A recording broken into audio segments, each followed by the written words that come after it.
Hi, it's Diane with My Sacred Circles.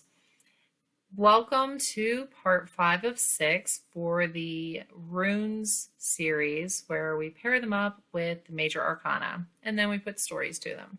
So today I do the Chariot and I pair it with the ones that I feel match up in the major arcana of the tarot. So Tyr, Tyr, was the god associated with Fenrir and his battle with Fenrir. Tyr was considered a warrior and very just. And the reason he's associated with Fenrir is because Loki had children that were basically monsters. Surprise, surprise. And Fenrir was one of them. Fenrir was a wolf that grew to ridiculous proportions, and he was getting more and more scary.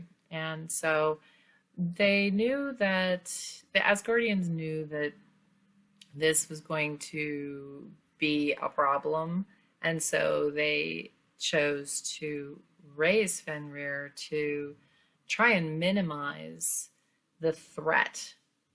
So Tyr would actually feed and take care of Fenrir until Fenrir just kept getting bigger and bigger and bigger, and people were getting really scared of him. He was really strong, and Fenrir was, and so they decided they needed to bind him. They needed to, take chains and make sure that he couldn't hurt anyone. And he was so strong, he kept breaking the chains that they would put him in. And so finally Fenrir said, the person who puts their arm in my mouth can bind me. And Tyr immediately went up to him, putting his arm right in his mouth, knowing he was taking a risk that Fenrir was going to bite down. And that's exactly what Fenrir did. And so Tyr lost his arm, and that is why the third et is transformation, because the change of the body itself. So we start with the first rune being Tiwaz, which is one of the names that Tyr is associated with. Through time, names of gods and things have changed, and so Tiwaz is the warrior, the warrior rune, and it is someone who sacrifices for the greater good, which is really what Tyr did. It's selflessness and dedication. And so I paired that with the Hanged Man. The Hanged Man, it totally represents a voluntary sacrifice for the greater good. And here we have, in letting go, here we have Prometheus, who, he had an affinity towards mankind and wanted to bring fire to mankind, and Zeus didn't want people to have that ability, or they would be closer to gods. He wanted to keep them in a more beast-like state, and Prometheus felt that they should have fire. And Prometheus, interestingly enough, his name means foresight, which I found interesting because Odin hung himself from the tree in order to get the insight, and here we have a bird that would peck at Prometheus every day as punishment, eating the liver, and then the liver would regrow and it would peck again the next day. And that happened for, I think, like 30 years, but until it was, okay, called off, enough is enough. So that is the letter T for Tiwaz. Next we have Berkana. Berkana is the letter B, and it is motherhood. It's fertility, and it's the female seed, basically. You know, it's that rebirth and growth and new beginnings, new phases in life, fresh starts, new ideas. And here we pair it with its counterpart, the Empress, the female fertility. So you have, you know, it's like a perfect pairing. Um, you know, it's a discovery of new things, fresh starts. It's the beginning of something new. Next, we have an odd pairing. This is Awaz, and Awaz is the horse. It's the letter E, even though it looks like an M, and it is movement and progress. And I put little dots at the top of mine so that people know like when things are in their upright position. And when it goes to the right or to the left, you can see if something's going in the right direction or it's going in the wrong direction, if it's like completely way off, you know. So it sort of gauges how far off are you, you know. And this is, you know, taking a step in the right direction, transitions, movement, progress. So I paired it because of the horse-like nature, and you know, it's not a perfect pairing, but I paired it with the Chariot. The Chariot, its meaning is you have two different horses, and each one is wanting to go in a completely different direction. One wants to go this way, one wants to go that way, and it's up to you to rein them in and direct the direction that you go. And so while it's not a perfect pairing, it still is, you know, movement towards, and, you know, this one is sort of like facing conflict, you know, with courage, and it's really a slightly different take than I was, but or than A was, but it's you know, and it can represent difficulty with others, but it is still there's some similarities in there too, so I went with it.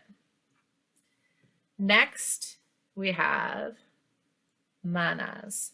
Manas is the letter M, and if you look at it, if you meditate on these runes, you can see lots of different things. Manas is mankind, and it really is like an advice and an interconnectedness and personal reflection. So when you look at this rune, you can look at it and see like a mirror reflection. You can see that there is an interconnectedness. It can be self-awareness, you know, personal reflection, or it can be that you need advice from others, and you know, it's just sort of more like an awareness rune, you know, like a reflecting upon kind of thing. And I really, whenever I think of reflection, I generally think of the moon. The moon to me is all about the subconscious and the hidden within, and going, you know, into those hidden aspects of yourself, sort of like shadow work, where you're reflecting or you're looking at things in a different light, you know, in the nighttime. And so I look at this very similarly. Now, the next one, when paired with manas, they say, is when magic really happens. So you have these two together, and it indicates like magical ability. And so manas with lagus is a very good combination. But lagus in and of itself is water and lake and flow. And even if it weren't with manas, I still, when I think of, water and flow, a lot of times think of the magician, because the magician has everything he needs at hand. So the magician has all the resources right there before him. All of the elements are, it represents potential, and you have everything you need. It's all there, just a matter of you using them. And so that is where I put lagus, which is L.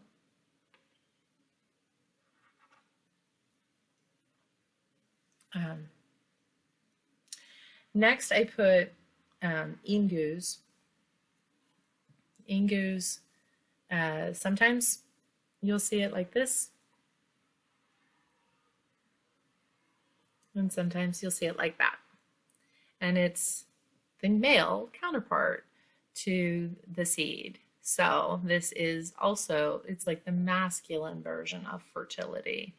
The masculine elements like fatherhood and all of those types of qualities, and growth and regrowth, all of that, and planting a seed. So is the letter NG, ing, or the letter Q. And it's, for the counterpart of the male counterpart for the Empress and Berkana would be the Emperor and Ingus. So here we have fatherhood and the masculine elements of fatherhood, and the planting a seed and the new beginnings, and all of the elements there.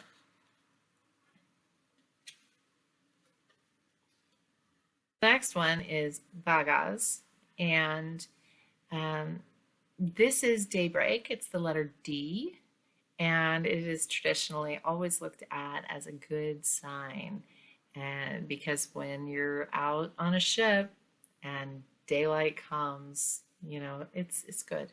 Okay, so when I look at this, I see lots of different symbols. So I see like an eternity symbol, it's a very yin yang, night day, a turning point, having a breakthrough, these aha moments, a completion. So there are a lot of elements that I see in this. And so for Vagas,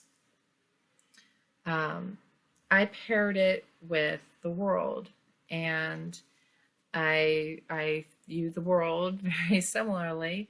And if you look here, you'll see all of the different elements. You have the pentacles, cups, swords, and wands, and there's the Ouroboros and Hermaphrodite in the center. So there's the male, female together, and the Ouroboros is the snake that completes the cycle. Its head is eating its tail and sort of completing the cycle. And that is really, the world is achievement, completion. It's like a full cycle. So now some people will look at the world as the last in the major arcana, and some will actually put the Fool at the end. Most people look at this as the end of the cycle, and you've completed the Fool's journey. It's the full cycle. So the same goes for bhagas. A lot of people will look at bhagas as the end because it is also a completion. It is, the end of a cycle, right? However, others, such as myself,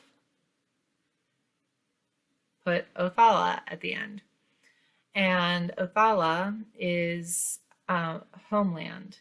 It is like ancestry, and it's really, if you think about like that seed, remember the one that had the diamond, and that was like a seed with setting down roots.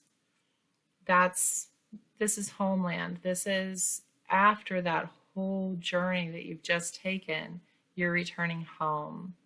And so this is family and inheritance and ancestry. And so for me, when you've completed a cycle, such as, like the Fool's Journey, where you've gone through all of the major arcana and you've completed everything, now you're at a new stage. You're at a new home. You can look back.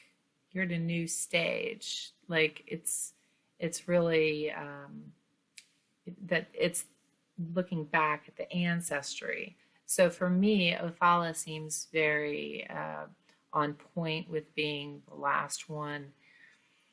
Now, there's something you should know about this particular rune, and it's that it is currently being bastardized in its meaning. And so there is, I don't know like what group, if it's, like neo-Nazis or what, but there's a group of white supremacists that are now using this symbol because of ancestry and homeland and family. They're using this to mean white supremacy. It does not and has not, never has meant that as a rune, and I implore everyone to not give that any power. And if someone is pulling this and sees this, and that they explain this to their clientele, that is not what this means. It only means that if you give it that meaning. So let's not allow people to take this and create it into something negative. This is really a good thing where people are coming home to the family, and that's what we just want to keep it meaning what it means, not something perverted. So now for that, and Othala is the letter O, and for that, no, that's the wrong one. Okay, for that, I put the Fool. We only have 22 major arcana, so in each of the ets, I put the Fool somewhere. And I felt it appropriate to put the Fool at the end because it's the Fool's journey, and he has completed his journey, and he carries his home everywhere he goes. And so he feels safe and secure. Everywhere he goes, he carries his home with him, and he is always on that journey wherever he is stationed. And so I felt like that was appropriate. So now there are 8 runes in each et, and there are 24 ets in the Elder Futhark. So we did the 24 runes. However, many people use a 25th rune, and it does not belong to any particular et. So this is like a bonus one outside of tier, and it's blank. But it does have a name, Weird, at WYRD, and It is named for the weird sisters, the Norns. If you think of it as all and nothing, is ether. It is everything and nothing all at once, all encompassing and unknown. And so the Norns had this gift of being able to see and know stuff that nobody else knew. There was fate that was at work that no one was aware of, and only they had that ability to say they were the ones weaving, destiny. They were the ones that were like, they knew what was to happen. So when you receive this, things are not going to be known to you, or it's either something's working in your favor or something's not. Something is, it's sort of like the flip of a coin. But sometimes, a lot of times, the way I look at this when you pull it is you've asked this question 1,001 times. You don't like the answer I'm giving you, and so what I'm going to give you is this. It's like you've already asked this and I'm done answering. So sometimes that's how I view the blank one. But really it's supposed to be more like, you don't know, but it's out there. It's out there, and we're not going to tell you. It's not for you to know. So that is one that was added. It is often included in the Elder Futhark. It was not original to the Elder Futhark, and some people use it, some people don't. It's up to you. It's not a part of any particular et. I'm just throwing it in on the tier et because that's the third and final et. And for the story that explains the 8 that are in the tier et, stick around and watch part 6. Namaste.